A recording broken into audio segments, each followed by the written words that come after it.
Bismillahirrahmanirrahim. Assalamualaikum warahmatullahi wabarakatuh. Sahabatku, berjumpa kembali dalam Ustadz Aris Wibowo Channel. Apa kabarnya hari ini? Mudah-mudahan dalam keadaan sehat walafiat, senantiasa mendapatkan lindungan dari Allah Subhanahu wa Ta'ala. Sahabatku, kita akan melanjutkan kajian kita yang kali ini kita akan membahas tentang kisah-kisah teladan dan kisah-kisah penuh hikmah yang pernah terjadi di zaman para nabi-nabi terdahulu. Yang pertama, kisahnya adalah tulang yang dapat berbicara. Seorang perempuan Yahudi dari penduduk Khaybar bernama Zainab binti Haris memberi hadiah seekor kambing panggang kepada Nabi SAW. Tanpa sepengetahuan Nabi, daging itu telah dibubuhi racun. Wanita itu kemudian menghidangkan daging panggang tersebut kepada Nabi Muhammad SAW dan para sahabat. Ketika Nabi memakan daging itu, tetapi belum menelannya, tiba-tiba tulang daging itu berkata pada beliau, "Wahai Nabi, wanita itu telah membubuhi racun pada saya dan seluruh daging." Seketika itu juga Nabi membuangnya. Nabi lalu berkata pada para sahabat, "Tulang ini memberitahukan pada saya bahwa padanya terdapat racun." Lalu perempuan itu pun dipanggil dan Nabi bertanya padanya, "Kenapa kamu membubuhi racun dalam daging panggang yang kau hidangkan?" "Siapa yang memberitahu Tuan?" tanya wanita. "Tulang ini," jawab Nabi. "Kenapa engkau melakukan ini?"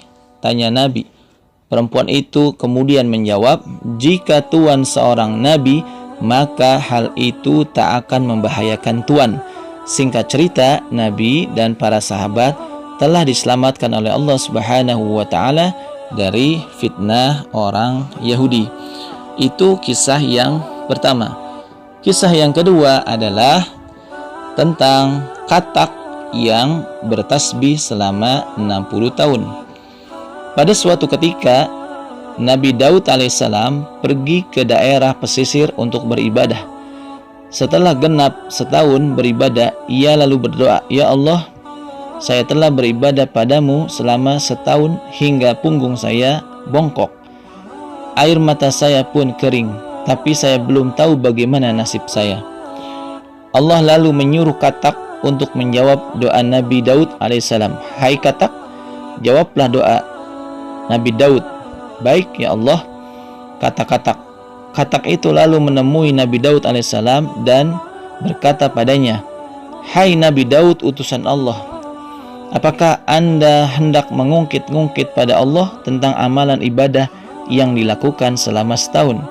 Demi Allah, aku selama 60 tahun selalu bertasbih, membaca subhanallah dan bertahmid, membaca alhamdulillah kepada Allah di hutan ini, sementara persendianku tetap gemetar karena takut kepada Allah."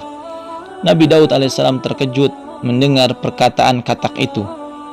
Ia lalu menangis dan menyesal karena telah ujub sombong diri dengan apa yang telah dilakukannya. Ia lalu memohon pada Allah atas perbuatannya dan berjanji tidak akan mengulanginya lagi. Itu kisah yang kedua. Kisah yang ketiga dan yang terakhir adalah tentang zikirnya seekor burung. Sewaktu Nabi Musa alaihissalam sedang bersama Nabi Khidir, ia berdoa kepada Allah, "Ya Allah, saya ingin melihat makhlukmu yang beribadah secara ikhlas dan murni." Tak lama kemudian beliau mendengar sebuah suara, "Wahai Musa, pergilah ke tepi pantai itu. Aku tunjukkan padamu makhluk yang kau maksudkan." Nabi Musa alaihissalam segera menuju ke sebuah pantai yang dimaksudkan oleh suara itu. Betapa terkejutnya Nabi Musa alaihissalam ketika ia melihat di tepi pantai itu ada sebuah pohon besar. Di atas pohon itu ada seekor burung sedang bertengger di dahannya yang menjulur ke pantai. Burung itu sedang sibuk berzikir kepada Allah Subhanahu wa Ta'ala. Nabi Musa lalu bertanya pada burung itu, "Sejak kapan kamu berzikir kepada Allah Subhanahu wa Ta'ala?" "Sejak diciptakan Allah, aku sibuk berzikir padanya di dahan pohon ini. Setiap satu zikir saya bercabang menjadi 1000 zikir, dan makanan saya adalah kenikmatan berzikir kepada Allah. Nabi Musa lalu bertanya pada burung itu, "Hai burung, apakah ada sesuatu yang kau inginkan di dunia ini?" "Ya, aku ingin minum setetes air laut ini," jawab burung itu. "Bukankah itu sangat mudah kau lakukan? Kau tinggal menjulurkan paruhmu ke laut," kata Nabi Musa alaihissalam. Burung itu lalu berkata, "Memang mudah, tapi aku tidak mau kenikmatanku berzikir selama ini rusak karena kenikmatan air itu." Nabi Musa merasa takjub terhadap burung itu. Beliau tidak pernah menyangka bahwa seekor burung mampu beribadah secara ikhlas dan murni, sementara manusia yang dikaruniai akal seringkali merasa sulit untuk beribadah secara ikhlas dan murni. Manusia lebih sering bersikap sombong jika mau beribadah. Sahabatku, itulah beberapa kisah-kisah teladan, kisah-kisah yang penuh hikmah yang pernah terjadi di zaman para nabi dan rasul terdahulu.